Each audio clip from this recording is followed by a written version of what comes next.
কি এর আগে কখনো আপনার যে পরীক্ষাটা আমরা দিছি এটা করাইছিলেন? জি। কখনো করার নাই, এর আগে করানোর প্রয়োজন পড়ে নাই। এখন বাচ্চা কাচ্চা নিতে চাচ্ছেন, সেজন্য এই পরীক্ষাটা করাইছেন।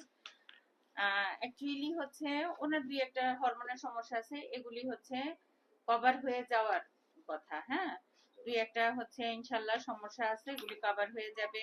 একটু প্রস্রাব ইনফেকশন আছে, এই জন্য ওনাকে কিছু নিয়ম কানুন বলে দিয়েছি আমরা।